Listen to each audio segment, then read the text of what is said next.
하나님 말씀 오셨습니다. 하나님 말씀 마태복음 5장 3절입니다. 하나님 말씀은 마태복음 5장 3절 말씀, 신약성경 5페이지입니다. 신약성경 5페이지 마태복음 5장 3절 말씀 찾으셨으면 제가 봉독하겠습니다. 심령이 가난한 자는 복이 있나니 천국이 저희 것이미요. 아멘. 이 시간은 산상수훈 세 번째 강의가 되겠습니다. 심령이 가난한 자가 받는 복이라는 제목으로 하나님 말씀 증거하도록 하겠습니다. 심령이 가난한 자가 받는 복. 지난 시간에 우리가 이제 팔복의 서론을 우리가 살펴봤죠. 제가 이제 설교를 하는 데서 서론이 연거푸 2번 나온 것은 사실은 처음입니다. 전반적으로 산상수훈의 이제 서론을 했었고, 그리고 그 다음에 팔복의 서론을 다뤘습니다. 팔복에서 얘기하는 이 팔복이 궁극적으로 의미하는 바는 육신적인 복이 아니라 그랬습니다. 그러니까 우리가 이제 복 얘기하게 되면 우리가 자꾸 착각을 하는 것이 우리식으로 복의 개념을 자꾸 이해하려고 들죠. 우리식의 복의 개념은 어떤 개념입니까? 불교적이라거나 또는 미신적인 또는 무속적인 그런 유형의 복을 자꾸 떠올립니다. 그래서 뭐 물리적으로 건강해지는 거, 또는 돈 많이 버는 거, 행복하게 사는 거, 잘 먹고 잘 사는 거, 주로 이제 이런 것을 우리는 복이라고 이해하는 경향이 많이 있죠. 근데 제가 이제 지난 시간에도 말씀드렸던 것처럼 구약에서 얘기하는 복의 개념, 구약에서 얘기하는 복의 개념을 얘기할 수밖에 없는 이유가 뭐냐면 신약이 기록될 당시에는 신약이 없었기 때문에 그래요. 그래서 신약이 기록될 당시에는 구약이 가지고 있는 개념을 가지고서 신약이 기록된 겁니다.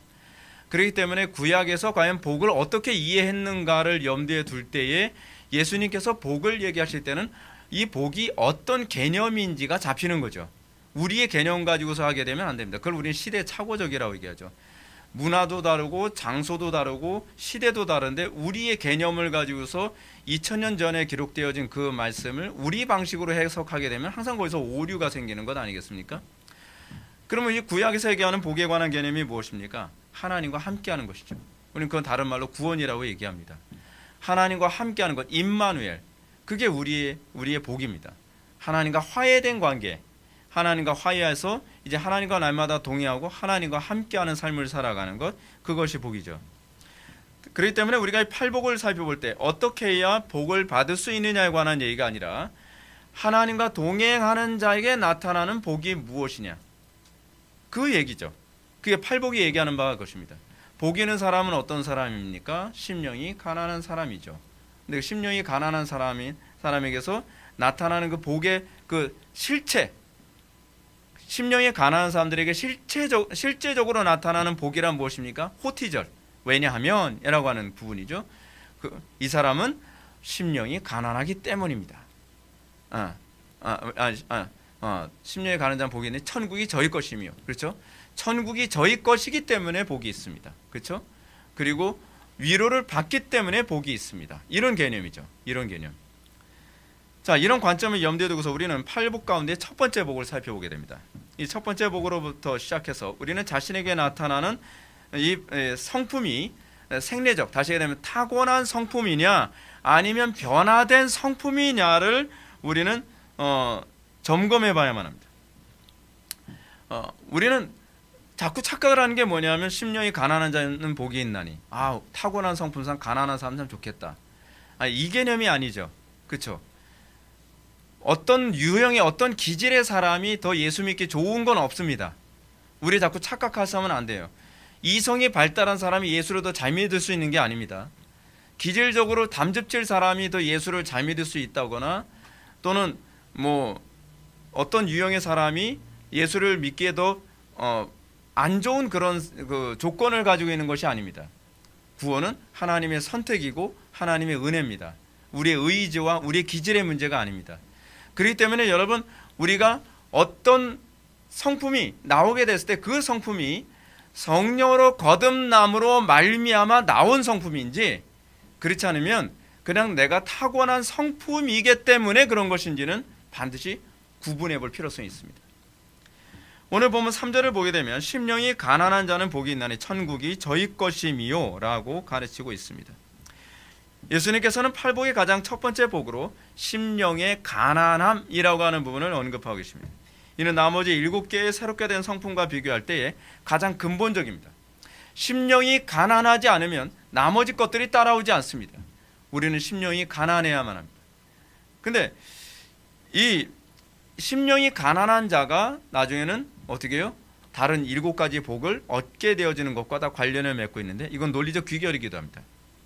먼저 우리는 지난 시간에 언급했던 것처럼 이 구절을 좀 더 명확하게 번역하는 작업부터 시작을 해야 되겠죠. 직역하면 이렇습니다. 복 있는 사람은 심령이 가난한 사람입니다. 어떤 사람이 복 있는 사람입니까? 심령이 가난한 사람이죠. 왜냐하면 호티절이죠. 영어로는 for라 그랬습니다. 왜냐하면 그에게는 반드시 하나님의 나라가 임하기 때문입니다. 천국이 임하기 때문이죠. 여기서 우리 예수님이 왜 심령이 가난한 사람이 복이 있다고 했는지 우리가 잘 파악해야 됩니다. 중요한 점은 심령이 가난한 것 자체가 복이 아닙니다. 그렇죠? 단지 심령이 가난해야만 하는 이유는 그 심령이 가난할 때라야만 그런 사람이 천국, 다시 말하면 하나님의 나라를 소유하기 위해 모든 힘을 쏟게 되기 때문입니다. 만약 심령이 가난하다고 하지만 천국을 소유하지 못한다고 한다면 이 사람은 복 있는 사람이 아닙니다.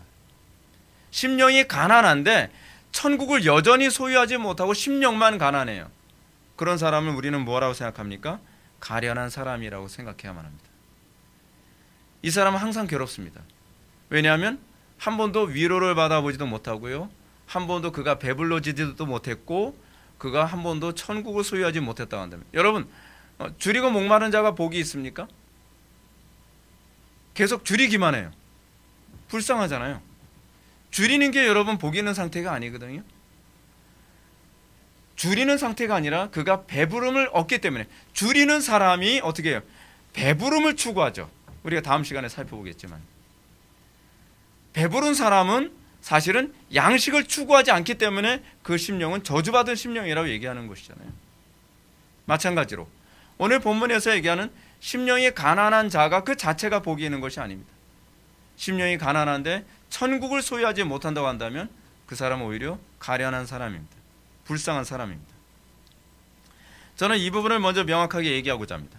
왜냐하면 오늘날 한국교회 안에서 설교를 듣는 상당수의 사람들이 율법을 통해서 자신의 죄인됨을 깨닫고 그래서 심령이 가난해졌다라고 얘기하는 사람들을 우리는 주변에 많이 볼 수 있습니다.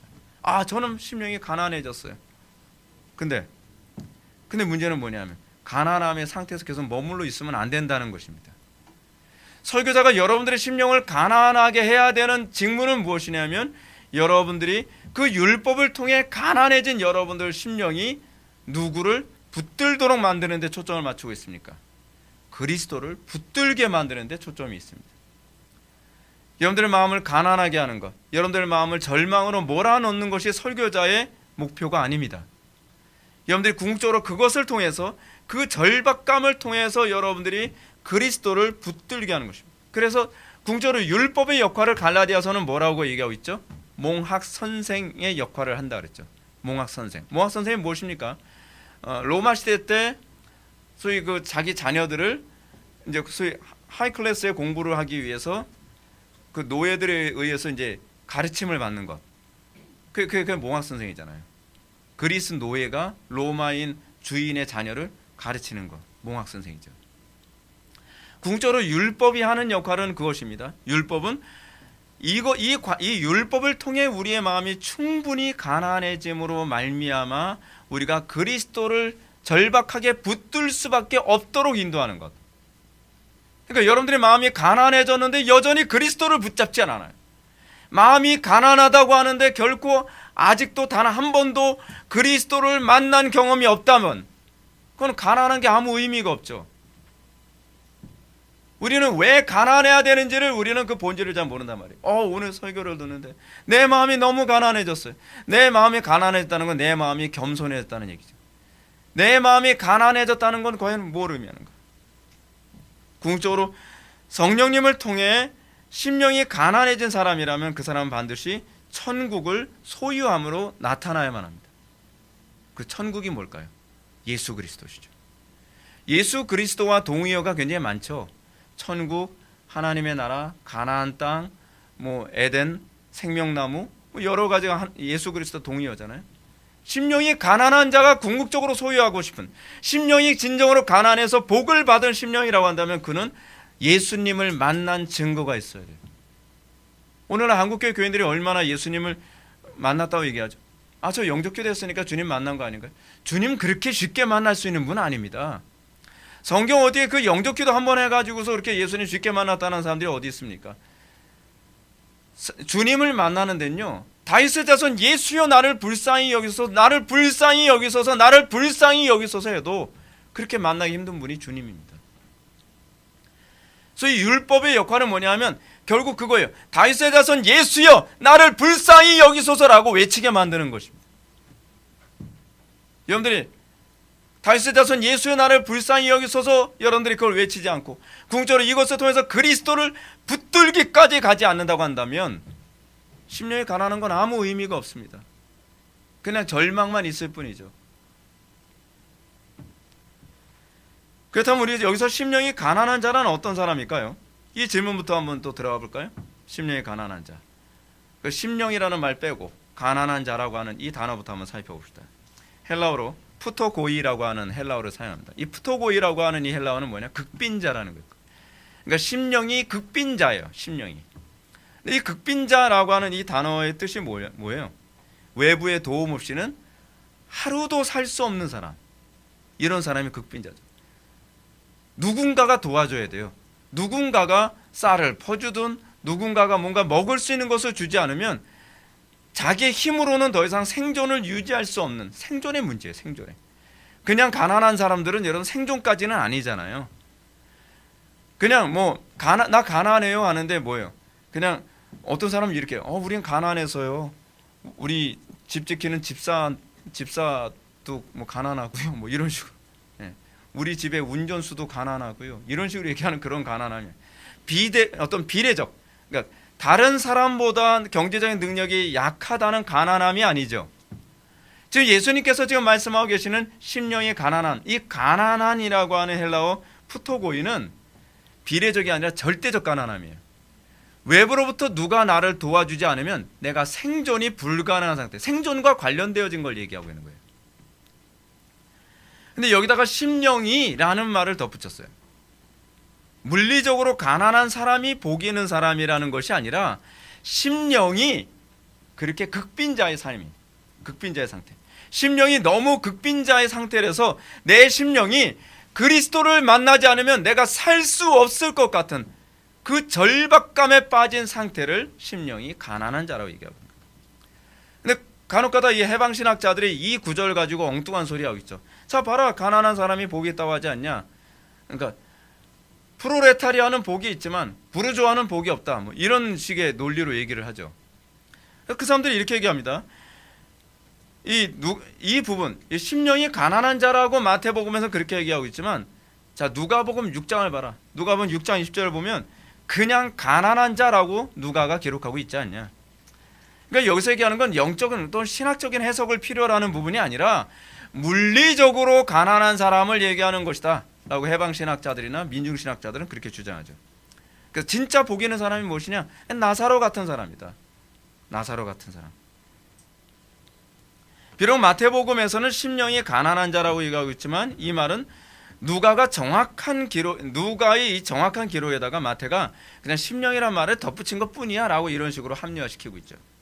그러나 이 주장은 구약에서 사용하는 용법에 위배됩니다. 항상 여러분 한 본문을 볼 때는 구약에서 이 본문의 용법이 어떤 식으로 사용됐는지를 염두에 둬야 돼요. 왜냐하면 이 복음서를 기록한 분들은 항상 구약을 염두에 두고 기록한 사람들이니까요.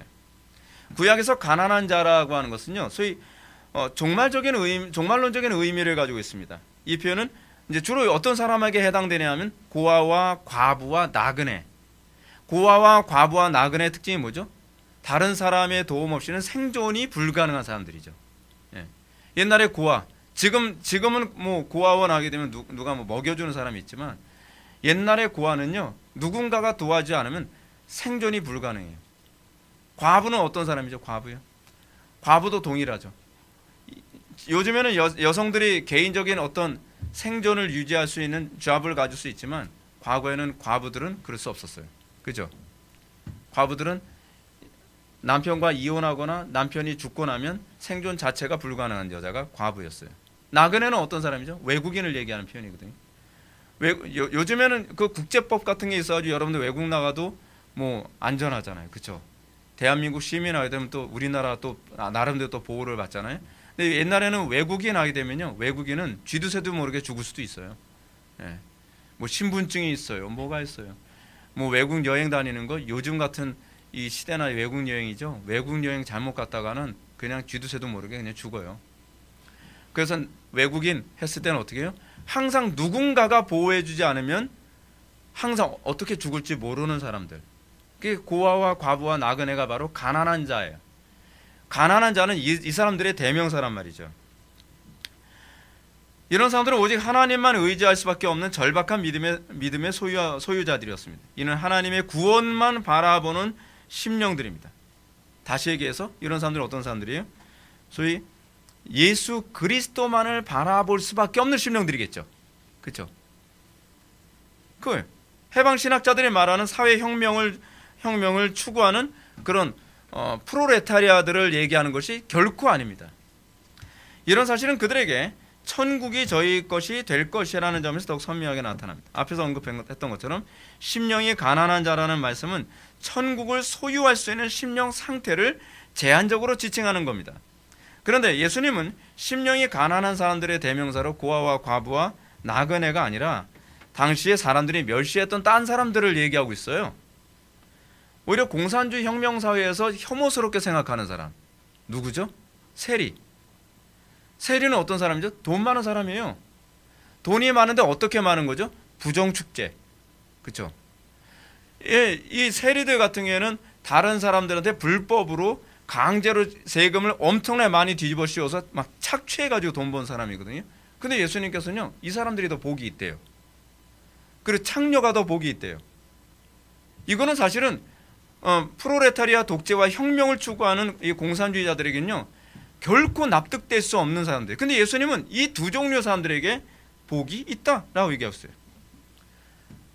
그리고 오히려 바리새인들이나 사두개인들 보고 너희들은 천국에 여전히 못 들어가고 있는데 이 사람들은 천국에 지금 들어가고 있다라고 얘기하고 있단 말이죠. 그러니까 소위 해방신학이나 민중신학을 추구하는 사람들이 얘기하는 그 가난한 자의 개념하고는 완전히 다른 개념이라는 것을 쉽게 알 수 있습니다. 그렇다면 우리는 이제 논리적으로 복 있는 사람이 소유하게 될 천국이 무엇인지 한번 살펴봅시다. 우리는 이 부분부터 명확히 정리해야만 합니다. 왜냐하면 우리는 성경에 나오는 용어인 천국과 하나님의 나라를 너무 무속적이라거나 부교적 개념으로만 이해하는 경향이 있기 때문에 그래요. 자, 그렇다면 우리는 이 부분 천국, 하나님의 나라에 관해서 한번 생각해 볼까요? 여러분, 우리는 천국을 어떤 식으로 생각하죠? 우리는요, 굉장히 내세적 개념으로만 생각을 했죠. 왜냐하면 우리가 복음이 들어오기 전에 우리의 선조들은 천국 또는 극락하게 되면 불교나 그 무속적 개념으로만 주로 이해를 했거든요. 근데 유대인들은 정반대예요. 유대인들에게 있어서 천국에 관한 개념은요, 내세 개념이 아니에요. 그 사람들 내세가 특히 사두개인들은 내세라는 개념 자체를 믿지 않았어요. 천사도 믿지 않았고요. 그래서 유대인들에게서 천국 또는 하나님의 나라라고 얘기되면 뭘 떠올렸냐면 다윗 왕조를 떠올렸어요. 그 천국이 도래한다. 천국에 관한 얘기하게 되면 이제 정치적으로 로마의 세력을 무찌르고 다윗이 하나님의 법으로 율법으로 통치하는 세상이 도래한다는 얘기구나, 이런 식으로 현세적인 관점으로 생각했죠. 근데 이렇게 생각을 하면 뭐하고 가까워지죠? 이 프로레타리아 혁명을 하는 해방신학자들의 주장하고 굉장히 흡사해요. 그렇죠? 그래서 유토피아를 현실에 세운다고 생각을 하는 거예요. 그것이 바로 유대인들이 생각하는 하나님 나라 또는 천국에 관한 개념입니다. 유대인들이 하나님 나라 도래를 이렇게 알아들을 수밖에 없었기 때문에 다윗 왕조가 신정 국가로 이해됐습니다. 그러니까 구약 시대 때 이스라엘 또는 남유다라고 했을 때요, 그 나라는요, 신정 국가예요. 왕이 하나님의 대리 통치자고 하나님께서는 왕을 통해 이스라엘을 또는 유다를 다스린다고 생각을 했어요. 율법으로. 그렇기 때문에 이스라엘 또는 남유다 하게 되면 그걸 뭐라 그래요? 하나님이 다스리는 나라이기 때문에 신정국가죠. 신정국가. 근데 이런 논리가 놀랍게도 신약의 그리스도를 통한 메시아 왕국의 논리와 다르지가 않습니다. 똑같아요. 그렇죠? 논리가 같아요. 하나님께서 이 세상을 어떻게 다스리죠? 예수님을 통해 또 그리스도와 연합된 그 사람들 통해서 이 세상을 율법으로 다스리죠. 똑같은 원리죠. 똑같은 원리예요. 근데 똑같은 원리인데 이것이 이 세상의 개념이 아니라 하나님의 나라, 영원한 나라의 개념하고 같이 맞물려 있다는 겁니다. 예수님께서는 틀림없이 신정국가를 세우기 위해서 오셨습니다. 그건 진짜 맞는 얘기예요. 근데 그 신정국가가 우리가 생각하는 이 땅에 세워지는 신정국가가 아니라는 거예요. 근데 그 신정국가는 이미 시작되어져요. 우리를 통해서. 그리고 주님의 재림을 통해서 완성되어지죠. 그러니까 사람들이 이 부분 가지고 자꾸 헷갈리니까 예수님께서 뭐라고 말씀하시냐면 내 나라는 이 세상에 속한 것이 아니라 만일 내 나라가 이 세상에 속한 것이었더라면 내 종들이 싸워 나로 유대인들에게 넘기우지 아니하였을 것이다 라고 이렇게 얘기하시죠. 예수님께서는 틀림없이 이 신정국가가 이 땅에 세워지는 신정국가가 아니라 내세에 세워지는 신정국가라고 이렇게 얘기하고 계시는 거죠. 이런 차원에서 유대인들뿐만 아니라 해방신학자들도 자신들의 철학으로 성경의 가르침을 곡해하지 말아야만 합니다. 성경이 틀림없이 이렇게 얘기하고 있으니까요. 성경에 가르치는 하나님의 나라는 유대인들이나 해방신학자들이 생각하는 것처럼 정치적으로 혁명된 나라가 아니에요. 그들이 주장하는 나라는 그 소위 해방신학자들이나 유대인들이 주장하는 하나님의 나라는 이 세상에 속한 것이죠. 그들은 이 세상에 유토피아를 건설하려고 하고 있어요. 그러나 예수님이 가르친 하나님의 나라는 세상에 속한 것이 아니라고 얘기합니다. 영적인 나라라고 얘기하고 있어요. 문제는 이거예요. 여러분들이 유토피아 건설에 목말라 한다면 또는 유토피아 건설에 마음이 가난해져 있다면 그것을 지상의 유토피아 건설에 마음이 가난해진다면 여러분들은 해방신학자들에게 동의할 겁니다. 문제는 심령이 가난한 게 중요한 것이 아니에요. 천국을 소유하되 그 천국을 이 땅에 세우려고 한다고 하면 여러분들은 해방신학자들에게 동의되어지고 유대인들에게 동의하게 되겠죠. 그러니까 심령이 가난한 것이 중요한 게 아니니까 어떻게 가난하느냐가 중요한 거예요. 어떻게. 예수님께서 당신의 나라, 이 영적인 나라를 이 세상에 속한 나라가 아니라고 하고 있는데 이 사실을 바울은 이렇게 설명하고 있습니다. 하나님의 나라는 먹는 것과 마시는 것이 아니요 오직 성령 안에서 의와 평강과 희락이라 라고 얘기하고 있습니다. 하나님의 나라는 영적인 나라라는 거예요. 하나님의 나라는 이 땅의 현실에서 유토피아를 건설하는 것이 아니에요. 우리 기독교도 자꾸 하면 안 되는 것이 뭐냐면 우리가 이 땅에 하나님의 통치를 구현하는 것은 맞지만 이 땅에 하나님의 통치에서 현세적 유토피아를 건설하려고 하게 되면요 여기가 또 전쟁터가 돼버리고 맙니다. 우리는 이미 아직의 긴장관계를 안에 있다는 것을 기억해야 돼요. 이 땅에는 완전한 유토피아는 없습니다. 그럼에도 불구하고 하나님께서는 이 땅을 또한 하나님의 통치 구현의 장으로 또 이해하고 있어요. 그것을 우리 뭐라 하냐 이미 아직의 긴장관계라고 얘기하죠. 그래서 우리는 하나님의 나라의 이중성을 이해해야 되죠. 하나님의 나라는 이미 현세에 구체적으로 도래했다는 차원에서 현실적인 나라예요. 그렇죠? 여러분 예수님께서는 하나님의 나라 야 너희들 죽으면 가는 나라에 그렇게 얘기하지 않으셨죠. 예수님께서는 하나님의 나라는 지금 도래하고 있어. 회개하라 천국이 가까이 오고 있느니라. 그렇죠? 그래서 임박한 하나님의 나라가 도래하고 있다는 거죠. 하나님의 나라가 현실에서 구체적으로 도래한다는 차원에서 하나님의 나라는 구체적이고 현실적이며 실제적인 나라예요. 되게 신기하죠. 이게 어떻게 같이 가죠? 그래서 여러분들이 잘 아는 아브라함 카이퍼가 얘기하는 소위 그 모든 영역에 하나님의 통치를 구현한다고 하는 영역 주권설의 개념이 그래서 나오는 거예요. 그러나 아브라함 카이퍼도 그렇고 우리 개혁파 신학에서는 그 나라가 이 땅에서 완성될 거라고 믿지는 않는 거죠. 그 나라는 언제 완성되어져요? 주님의 재림 때 완성되어진다고 믿는 거예요. 예수님께서 유대인 종교 지도자를 향해서 뭐라고 말씀하셨습니까? 내가 진실로 너희에게 이르노니 세리와 창기들이 너희보다 먼저 하나님 나라에 들어가리라. 들어가고 있다. 현재 진행형으로 얘기하고 있어요. 세리와 창기들이 현재 들어가고 있어요. 하나님의 나라가 죽어서 가는 나라라고 얘기를 하시는 것이 아니라 지금 저 사람들은 현재 하나님 나라 들어가고 있는데 너희들은 하나님 나라 아무도 못 들어가고 있잖아. 다시 얘기하면 오늘 표현으로 따지면 이거죠. 세리와 창기들은 마음이 가난해서 하나님의 나라를 소유했어. 근데 너희들은 뭐야? 너희들은 하나님의 나라를 하나도 소유한 증거가 없잖아 라고 지금 얘기하고 계시는 거죠. 신학을 가지고 있다 해서 우리가 하나님의 나라를 소유한 것이 아닙니다. 신학을 가지고 있는 것과 하나님의 나라를 소유하고 있는 것은 별개의 문제예요. 예수님께서 바리새인들이나 사두개인들 같은 종교 지도자들에게 그토록 혐오스럽게 생각했던 것이 뭐냐면 천국 얘기하고 뭐 신앙 얘기하고 율법 얘기하고 좋아요. 도구마를 얘기하고. 근데 문제는 뭐냐면 정작 너희들은 그 얘기하면서 너희들 하나님의 나라를 소유하고 있지 못하잖아 라고 얘기하시는 거죠. 기독교 신앙은 이론의 문제가 아니라니까요. 오히려 율법 쥐뿔도 모르고 그리고 오히려 세상 사람들한테 손가락질 받고 도덕적으로 손가락질 받는 세리와 창기들이 정말 마음이 가난해가지고 정말 하나님의 나라를 소유하고 싶어서 가난해져 있으니까 하나님께서 그들에게 하나님의 나라를 주시죠. 그래서 그들이 하나님의 나라를 소유하니까 어때요? 현재 지금 살아가면서 의와 평강과 희락을 실제적이고 현재적이며 그리고 구체적으로 경험하더라는 거예요. 여러분 그런 사람들 통해서 전도가 일어나는 거죠. 요한복음 4장에서 제가 말씀드렸잖아요. 전도 어떻게 하는 거라고요? 하나님 말씀 안에 내가 그 통치 안에 들어가면 전도를 안 할래 안 할 재간이 없다니까요. 요한복음 4장에 나오는 사마리아 여인 보십시오. 사마리아는 어때요? 야 나가서 전도해라. 전도 훈련 시켜줄까? 예수님 그러지 않으셨어요. 그 태양빛이 뜨거운 가운데 물들어온 그 여자한테 복음을 증거했고 그 여자가 메시아이신 예수님을 통해서 하나님의 나라를 소유하니까 여러분 그 요한복음 4장에서 나오는 그 물들어온 이 사마리아 여인은요 그 육신적 목마름 그걸 사실은 영적인 목마름과 관련이 있다고 예수님이 말씀하시는 거죠.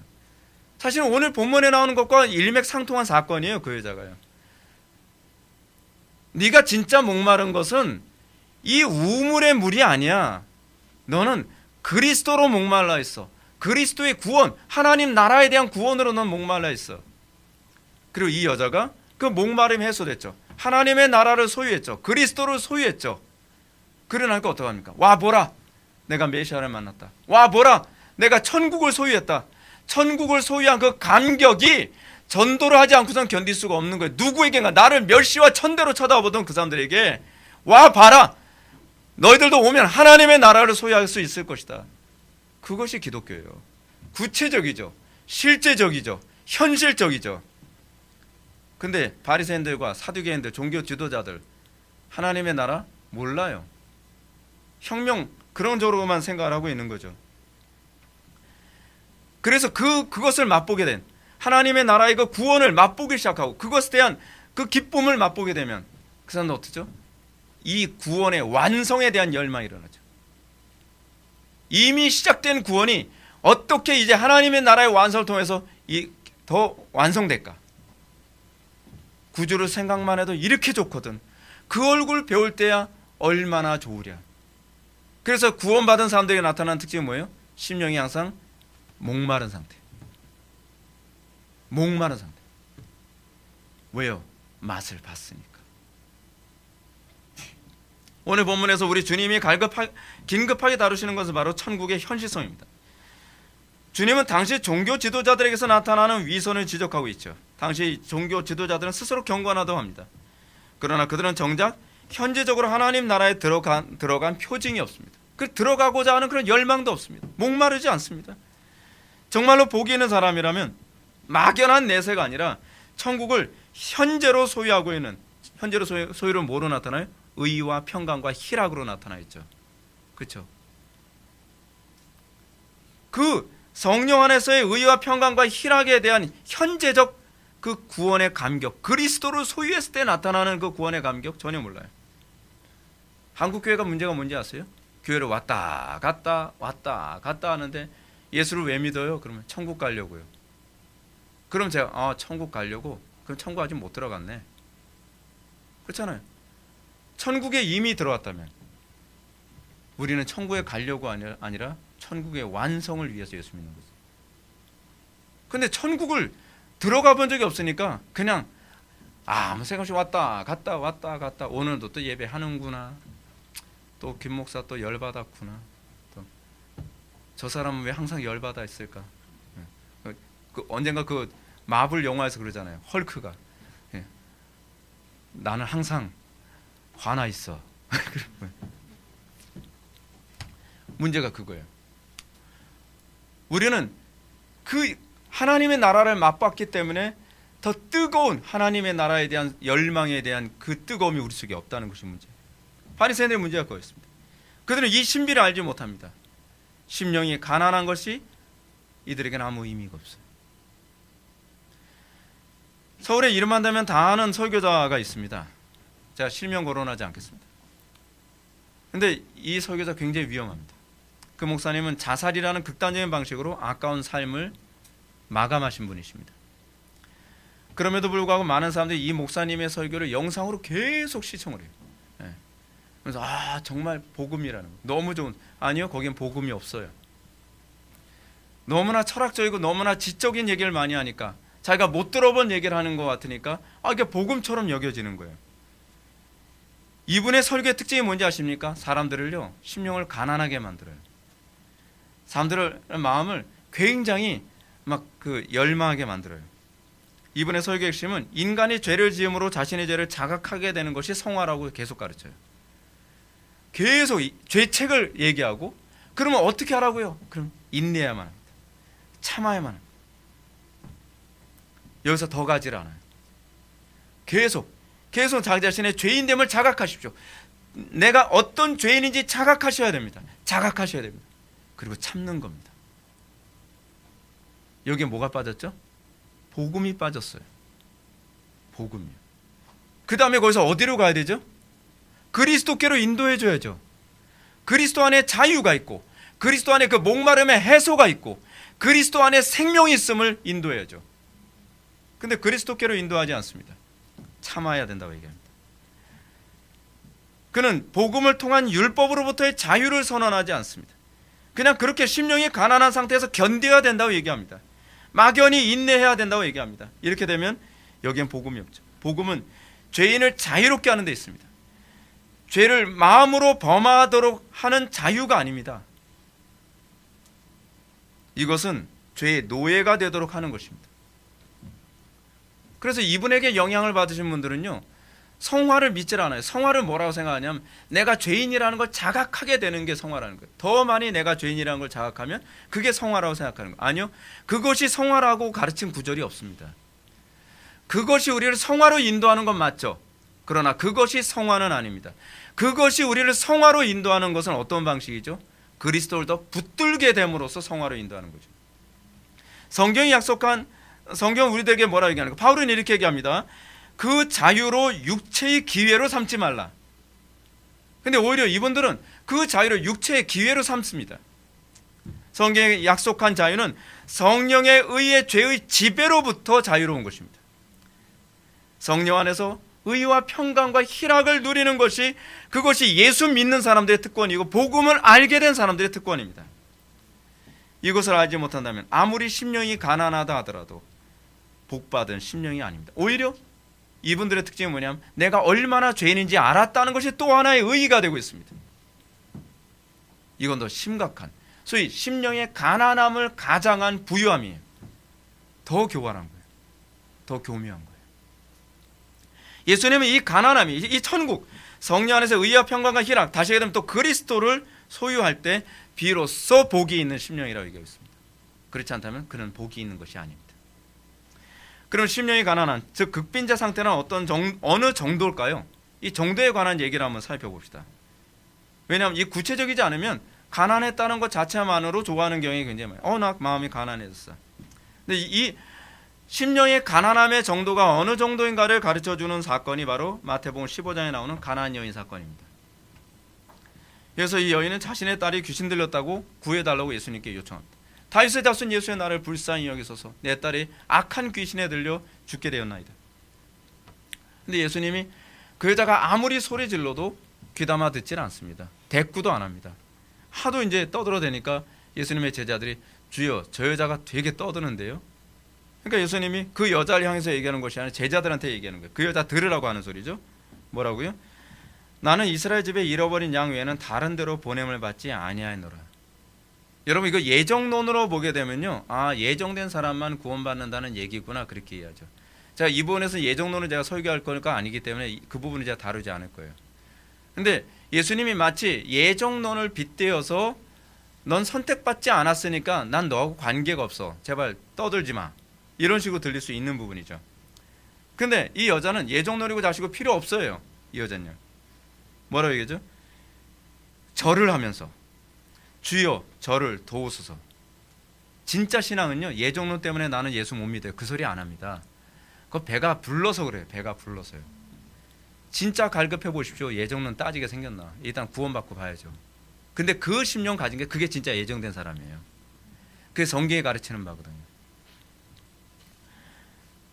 그러니까 나를 도우소서라고 이거 하도 매달리니까 주님은 그 여자에게 얘기합니다. 자녀의 떡을 취하여 개들에게 던짐이 마땅치 아니하니라. 뭐 여기서 이 개란 뭐냐, 뭐 애완견을 얘기해. 그거 아무 의미 없어요. 예. 뭐 그거 가지고 뭐 헬라어 뭐 원어 따져가면서 애완견이다, 푸들이다, 뭐 다 소용 없고요. 예.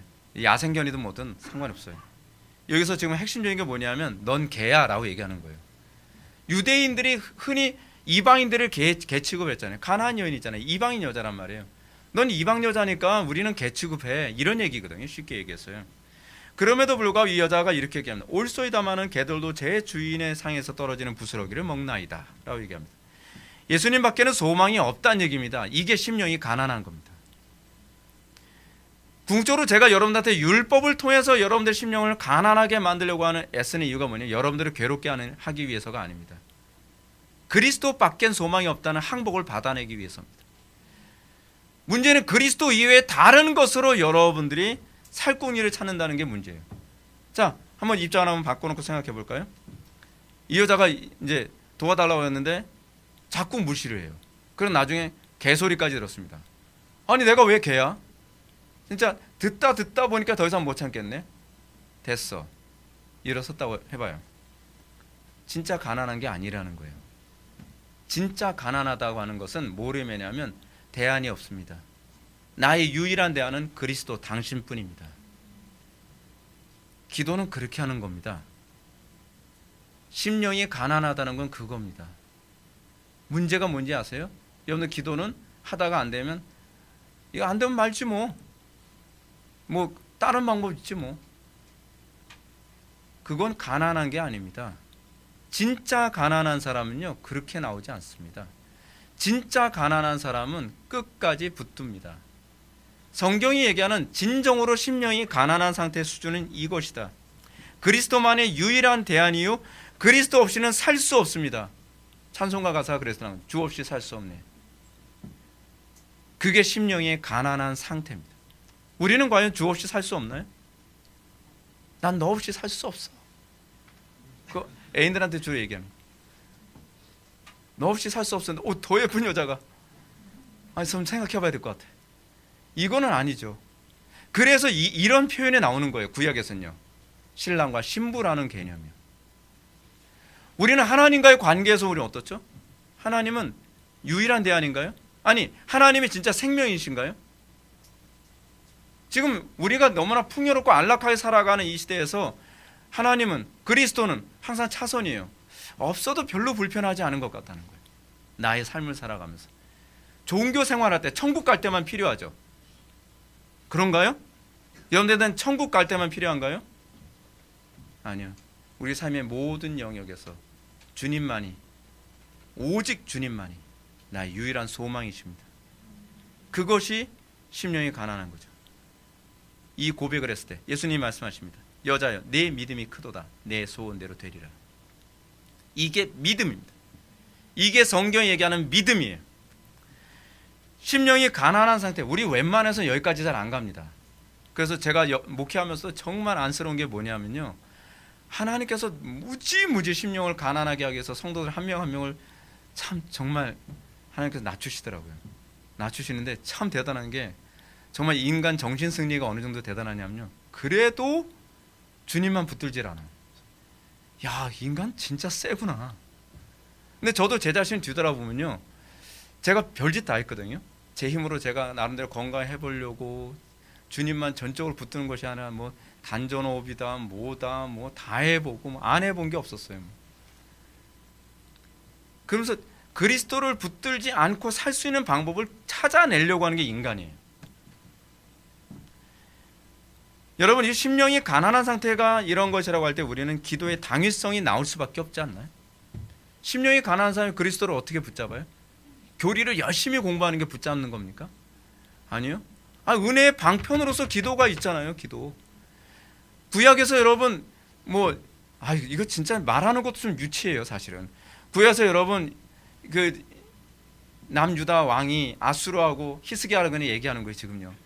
히스기야 왕이 남유다하고 아수르하고 싸우다가 너무 어려운 상황이니까 그리스도를 붙들기 위해서 계속 성경만 읽습니까?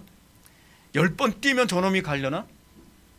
그러지 않잖아요. 곧바로 기도하는 자리에 오잖아요. 그게 그리스도를 붙잡는 거죠. 교리 공부 더 열심히 하면 뭔가 나이가 달라질까? 자, 그러고 보면 제가 속이 터지는 거예요. 어떤 분은 또 그래요. 계속 김민호 목사 설교를 한 편만 들어서 그런가? 한 10편 들으면 좀 달라지려나? 아니 10편 100편 듣는 게 중요한 게 아니라니까요. 단 한 편을 들어도 기도로 그리스도와 결판짓듯이 살아가는 게 중요한 거예요. 난 교리를 좀 아는 게 부족해서 그런 것 같아요. 아는 게 부족한 것이 아니라 아직 교만해서 그래요. 제가 이게 속이 터져요. 제가 이 유치한 표현을 해가면서까지 설명을 해줘야 된다는 게. 기도회에는 이런 이유가 나갈 수 없어요. 성경 심령이 가난한 사람이 취할 수밖에 없는 태도를 기도라고 가르치고 있습니다. 심령이 진심으로 가난하다면 그에겐 절박한 기도밖에 나올 게 없죠. 만약 기도를 게을리하거나 기도에 간절함이 없다면 그 심령은요 진짜 가난한 게 아닙니다. 난 가난해 자꾸 설득하고 있는 거죠. 참 위선이든지. 심령이 진정으로 가난한 여부는요 그의 기도의 태도에서 알 수 있습니다. 우리가 잘 아는 것처럼 야곱은요 심령이 극도로 가난하게 됐을 때 어쨌죠? 기도로 씨름을 했죠. 그게 그의 절정이었어요. 위대한 신앙의 영웅이었던 다윗도 시편을 통해서 그의 기도가 얼마나 절박했는지 알 수 있죠. 사무엘상에 나오는 한나의 기도를 한번 생각해 봅시다. 한나의 기도가 어땠습니까? 하나님께서 한나가 정말 심령이 가난해서 기도하게 만들기 위해서요 브닌나라고 하는 그 여자를 사용하죠. 브닌나가 어떤 여자입니까? 그러니까 그 당시 아직까지 일부 다처였잖아요. 아내가 한 명 더 있었죠. 근데 브닌나는 아이가 있는데 한나는 아이가 하나도 없었잖아요. 그러다 보니까 자꾸 막 멸시받고 막. 근데 하나님께서 그 브닌나를 사용해서 심령을 가난하게 아주 가난하게 만든 거죠. 거기 갈 때까지 브닌나를 사용하는 거예요. 그게 하나님께서 사용하시는 도구죠. 그리고 나서 이게 몹시 가난하니까 이 가난해진 한나의 기도를 사무엘상 1장 10절부터 11절은 이렇게 기록합니다. 한나가 마음이 괴로워서 여호와께 기도하고 통곡하며 서원하여 이르되 만군의 여호와여 만일 주의 여종의 고통을 돌보시고 나를 기억하사 주의 여종을 잊지 아니하시고 주의 여종에게 아들을 주시면 내가 그의 평생에 그를 여호와께 드리고 삭도를 그의 머리에 대지 아니하겠나이다. 너무 마음이 가난해져서 괴로워서 그리고 어떻게 해요? 통곡했다고 얘기해요. 통곡했다. 요즘에 저희 개혁주의 추구하는 교회에서 통곡하며 기도하면 미친 여자 소리 듣습니다. 미친 여자라고 누가 얘기했죠. 엘리 제사장이. 너 술 취했니? 우리의 기도는 남들에게 보이기 위한 게 아닙니다. 심령이 너무 가난하고 너무 절박해서 하나님 도와주세요. 하나님 제발 도와주세요. 주님은 그렇게 만나는 이런 기도를 모른다면 여러분 아직 심령이 가난한 게 뭔지도 잘 모를 겁니다. 그리고 하나님이 한나에게 천국을 소유하게 하십니다. 엘리 제사장 통해서 응답받게 하시죠. 그러자 한나는 그 응답 이후에 이런 감격을 묘사합니다. 한나가 기도하여 이르되 내 마음이 여호와로 말미암아 즐거워하며 내 뿔이 여호와로 말미암아 높아졌으며 내 입이 내 원수들을 향하여 크게 열렸으니 이는 내가 주의 구원으로 말미암아 기뻐함이니이다. 여호와와 같이 거룩하신 이가 없으시니 이는 주밖에 다른 이가 없고 이게 심령의 가난함에 대한 핵심이죠. 우리 하나님 같은 반석도 없으심이니이다. 심히 교만한 말을 다시 하지 말 것이며 오만한 말을 너희 입에서 내지 말지어다. 여호와는 지식의 하나님이시라 행동을 달아보시느니라. 우리가 하나님만 우리를 살릴 수 있는 분이시라는 것을 절박하게 믿는다면 그는 반드시 기도의 씨름꾼이 될 것입니다. 진정으로 성령에 의해 심령이 가난해진 사람은 천국을 소유하기 전에는 결코 기도의 씨름을 포기할 수 없습니다. 응답과 확신 없이도 기도했네, 나 기도했으니까 뭐 알아서 잘 되겠지, 그런 태도 견지할 수 없습니다. 그건 아직 배가 부른 거죠. 아니 응답 안 해주면 내가 지금 망하게 생겼는데, 응답 안 해주면 내가 당장 죽게 생겼는데 이렇게 기도할 수 있겠냐 말이에요. 진짜 심령이 가난한 사람은요, 주님 지금 당장 응답해 주지 않으면 내가 죽겠나이다. 그게 진짜 심령이 가난한, 절박한 그런 상태죠. 오늘날 기도를 하면서도 기도의 응답을 별로 기대하지 않습니다. 기도 응답도 제대로 나타나지 않는데 신기하게 1년, 2년, 5년, 10년을 기도해요. 저는 그걸 보면서 가끔가다 그런 생각이, 저 인내력이 대단한 건가? 도대체 어떻게 저렇게 할 수 있지? 진짜 갈급한 게 아닌가 보다. 아직 덜 갈급했나 보다. 참을만 한가 보다. 그런 상태에서는요, 아무것도 달라지지 않습니다. 세월만 보내는 거예요. 이제 우리가 함께 기도와 함께 한 가지 더 점검해 보아야 할 부분이 있습니다. 그것은 우리가 진정으로 심령이 가난해진 상태라면 철저하게 자기 방법, 자기 생각, 자기 지혜를 포기하게 된다는 것입니다. 진정으로 심령이 가난해진 사람은요, 오로지 하나님의 방법만 추구합니다. 진정으로 심령이 가난해진 사람은요, 자기 방법을 신뢰하지 않습니다. 왜냐하면 진정으로 심령이 가난해진 사람은 더 이상 자기 수단과 방법에 철저히 좌절을 맛본 사람이기 때문에 그렇습니다. 그 사람은 세상적인 방법과 세상적인 노력의 허무함과 전적 무능함을 철저히 깨달은 사람입니다. 그래서 그리스도께만 소망이 있음을 인정하게 된 것이죠. 따라서 이제 자기의 방법이 아닌 하나님의 방법과 하나님의 명령만을 바라보게 되는 거죠. 하나님 어떻게 하라고요? 당신께서 말씀하시면 저는 무조건 순종할 준비가 되어 있습니다. 그럴 때 응답이 가능한 겁니다. 응답해주면 뭐합니까? 들어보니까 그건 별로 좋은 방법 아닌 것 같아요. 하나님 유보, 그런 사람에게 응답을 해주실까요? 그렇잖아요. 제가 예를 한번 들어볼게요. 여러분, 기도원 전쟁 있잖아요. 기도원에게 하나님께서, 자 기도원아, 내가 너한테 응답한다. 300명 가지고서 나가서 횃불하고 항아리만 들고 나서 싸워라. 하나님 안녕히 계세요. 하나님께서 우리에게 응답을 해주셔도 우리가 그 응답에 복종하지 못하는 이유는 거기 있습니다. 그래서 응답을 안 해주시는 거예요. 하나님께서는요, 믿음이 아니어서는 순종할 수 없는 것을 요구할 때가 너무 많거든요. 근데 우리는 이미 내 수단, 내 방법 다 이미 사전에 이미 준비해놨어요. 그냥 뭐 하나님 어떻게 응답하시든 그냥 난 이렇게 할 거니까 그냥 다른 소리 하지 마시고 내가 이렇게 하면 그냥 서포트만 해주시면 돼요. 우리가 기도해도 응답받지 못하면 정욕대로 쓰려고 잘못 구합니다.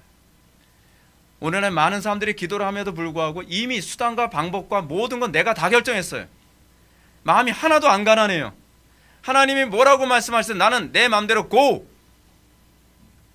그러니까 마음이 가난한 게 아니죠. 여러분, 아람 왕의 군대 장관이 있었죠. 나아만이 문둥병에 걸렸습니다. 근데 문둥병에 걸렸는데 엘리사한테 찾아가서 치료를 받죠. 근데 나아만이 뭐라고 얘기합니까? 엘리사가 딱 보니까 그런 거예요. 자, 그 요단강에 가서요, 한 몸 3번 샤워 한번 하고 오세요. 그랬더니 이게 무슨 소리야 이게 지금? 아니 뭐 깨끗한 물이 없어 내가 지금 여기 왔나? 여기보다 더 깨끗한 물 우리 동네에 널렸어. 그러니까 주변에 다른 사람이 그런 얘기 하잖아요. 그 참모가, 아니 이거보다 더한 거라도 하라면 했어야 될 거 아니에요. 그러니까 나아만이 오케이 알았어. 그래서 그 말도 안 되는 것에 대해서 3번 복종하잖아요. 근데 왜 3번일까요? 뭐 완전수 뭐 그것도 있겠지만 이런 거예요. 한번 물속에 들어갔다 나왔어요. 하나도 달라진 게 없네. 그래, 한 번만 더 해보자. 하나도 달라진 게 없네.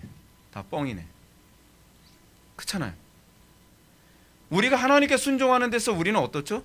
끝까지 순종하는 게 신앙이라고 얘기하죠. 끝까지. 근데 우리는 한 번 딱 순종했을 때 한 3분의 1 정도 싹싹 씻기고, 또 한 번 3분의 2 정도 싹 씻기고, 가능성을 보고 자꾸 순종하려고 하잖아요. 하나님은 그렇게 안 하세요. 네가 진짜 믿음으로 순종, 어쩌면 여러분 물에 20번 담갔다 일어나라고 해도 그거 순종해야 될 거예요. 근데 상당수 사람들은요, 그렇게 하게 되면 19번 정도 순종했다가 대부분 거기서 멈춰요. 흥미로운 게 여러분, 하나님께서는요, 기드온에게도 여호수아에게도요, 여리고성 점령할 때도 그거 7번씩 돌려요. 7번 도는데요, 6번까지 6일째 도는 날 동안 아무것도 달라지는 게 없어요. 믿음이 이성적 합리성으로 가는 게 아니에요. 내 수단과 방법 그거로 가는 게 아닙니다. 나는 납득할 수 없지만 하나님의 명령이라면 내가 무조건 복종하겠나이다. 그런 사람에게만 응답해 주시는 거 아십니까?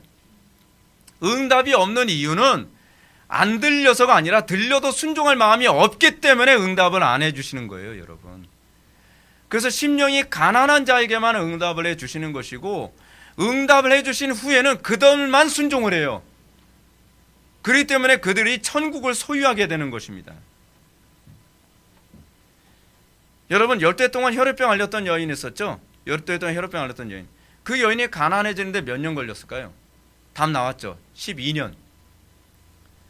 근데 여기서 뭐라고 얘기합니까? 마가복음 5장 26절은 이렇게 얘기합니다. 많은 의사에게 많은 괴로움을 받고 가진 것도 다 허비하였으되 아무 효험이 없고 도리어 더 중하여졌던 차에, 여기서 철저히 가난해지고 얼마나 그 가난해지는데 시간이 많이 걸립니까?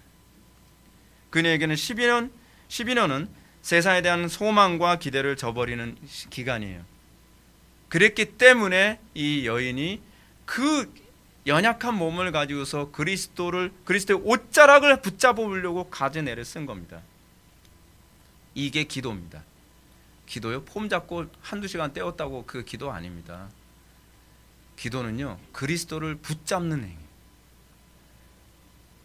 이제 마지막으로 살펴볼 것은, 심령이 진정으로 가난해진 사람이라면 그는 자기 나름대로의 최선이 아닌 하나님께서 인정하시는 수준을 추구하게 될 것입니다. 여기서 많은 사람들이 넘어집니다. 상당수 사람들은 이렇게 얘기합니다.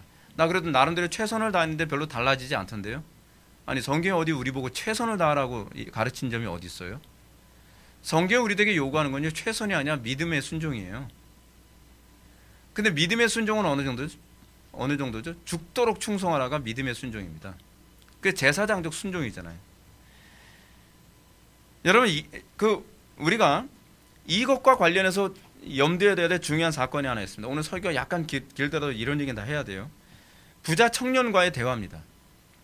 어느 날 부자 청년이 예수님께 와서, 선생님이 내가 무슨 선한 일을 하여야 영생을 얻으리이까? 라고 하니까 예수님 뭐라 하십니까? 내가 생명에 들어가려면 계명들을 지켜라. 그러니까 부자 청년이, 저 부족한 것 없이 잘 지켰습니다. 다 지켰어요. 그럼 되지 않나요? 자신은 어느 정도 최선을 다했다는 겁니다. 굉장히 최선을 다한 거예요. 이 정도면요, 대단하지 않나요? 근데 예수님께서는 이렇게 말씀하시죠. 내가 온전하고자 할진대 가서 내 소유를 다 팔아 가난한 자들에게 주라. 그리하면 하늘에서 보화가 내게 있으리라. 그리고 와서 나를 따르라. 문제는 뭐냐면, 이 부자 청년은요, 마음이 이미 부유해져 있어요. 난 할 만큼 다 했는데요. 예수님께서 뭐라 그러죠? 내 모든 것을 다 팔아 이웃과 나누고 너는 나를 따르라. 넌 진짜 마음이 가난해져야 돼. 영생에 들어가려면 얼마나 도덕적이었냐에 관한 문제가 아니라 얼마나 그리스도를 철저히 신뢰할 수 있을 만큼 마음이 가난해졌느냐가 중요한 거야. 내가 명령한 건 뭐든지 따를 수 있을 정도로 넌 마음이 가난해졌니? 그게 제자도거든요. 소위 개혁주의 추구하면서 교리 얘기하면서 우리는 이걸 얼마나, 이런 태도를 우리는 이해하고 있나요? 근데 이 청년이 어떻습니까? 근심하고 돌아갔다고 얘기하죠. 왜요? 예수님께서 너무 무리한 걸 요구하셨기 때문이요? 아니요. 믿음이 없었기 때문이에요. 믿음이란 그리스도께 대한 전적인 순종이에요. 오늘 우리는 심령이 가난한 자에게 주어지는 복이 무엇인지 살펴보았습니다. 그것은 천국, 즉 예수 그리스도를 유업으로 얻는 것입니다. 그건 단순히 죽어서 천국 가는 것만 얘기하는 게 아니라 그랬죠. 그리스도를 날마다 소유하고, 날마다 그리스도와 동행하고, 그리스도 안에 있는 그 아버지의 영광이 날마다 우리 삶 속에 나타나는 거예요. 어떤 사람에게만 나타나죠? 진짜로 그리스도를 열망하는 사람, 진짜로 주님의 영광을 사모하는 사람, 그 사람만이 그리스도를 소유하고 아버지의 그 복을 받은 그런 사람이죠.